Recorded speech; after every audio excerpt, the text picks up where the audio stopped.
جب مصر فتح ہوا تو مصر والے حضرت عمر بن العاص رضی اللہ تعالیٰ عنہ کے پاس آئے اور کہنے لگے کہ ہماری قدیم عادت ہے کہ اس مہینے میں دریائے نیل کی بھینٹ چڑھاتے ہیں، اور اگر نہ چڑھائیں تو دریا میں پانی نہیں آتا۔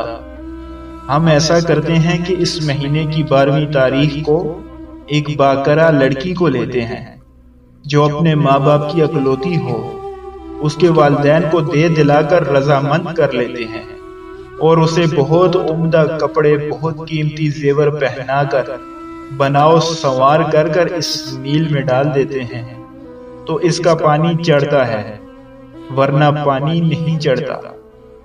سپہ سالار اسلام حضرت عمر بن العاص رضی اللہ تعالیٰ عنہ جو کہ فاتح مصر بھی تھے، انہوں نے یہ بات سن کر جواب دیا کہ یہ ایک جاہلانہ اور احمقانہ رسم ہے، اسلام اس کی اجازت نہیں دیتا۔ اسلام تو ایسی عادتوں کو مٹانے کے لیے آیا ہے، تم ایسا نہیں کر سکتے۔ وہ بات سن کر باز رہے۔ کچھ دن کے بعد دیکھا گیا کہ دریائے نیل کا پانی نہ چڑھا، پورا مہینہ نکل گیا لیکن دریا خشک پڑا ہوا ہے۔ لوگ تنگ آ کر ارادے کرنے لگے کہ مصر کو چھوڑ دیں، یہاں کی بود و باش ترک کر دیں۔ اب حضرت عمر بن العاص رضی اللہ تعالیٰ عنہ کو خیال گزرتا ہے اور دربار خلافت کو اس سے مطلع فرماتے ہیں۔ اس وقت خلیفۃ المسلمین حضرت عمر بن خطاب رضی اللہ تعالیٰ عنہ تھے۔ خبر سن کر ان کی طرف سے جواب ملتا ہے کہ آپ نے جو کیا اچھا کیا، اب میں اپنے اس خط میں ایک پرچہ دریائے نیل کے نام بھیج رہا ہوں، آپ اسے لے کر دریائے نیل میں ڈال دو۔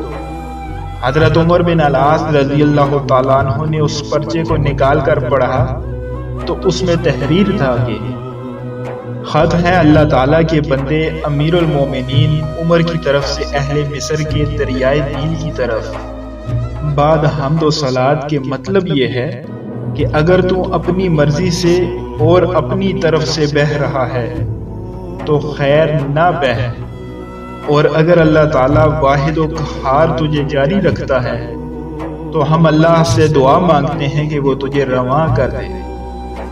یہ پرچہ لے کر حضرت امیر عسکر رضی اللہ تعالیٰ عنہ نے دریائے نیل میں ڈال دیا۔ ابھی ایک رات بھی گزرنے نہ پائی تھی کہ دریائے نیل میں 16 ہاتھ گہرائی کا پانی چلنے لگا، اور اسی وقت مصر کی خشک سالی تر سالی سے گرانی ارزانی سے بدل گئی۔ حد کے ساتھ ہی خطے کا خطہ سرسبز ہو گیا اور دریا پوری روانی سے بہتا رہا۔ اس کے بعد سے ہر سال جو جان چڑھائی جاتی تھی وہ بچ گئی، اور مصر سے اس ناپاک رسم کا ہمیشہ کے لیے خاتمہ ہو گیا۔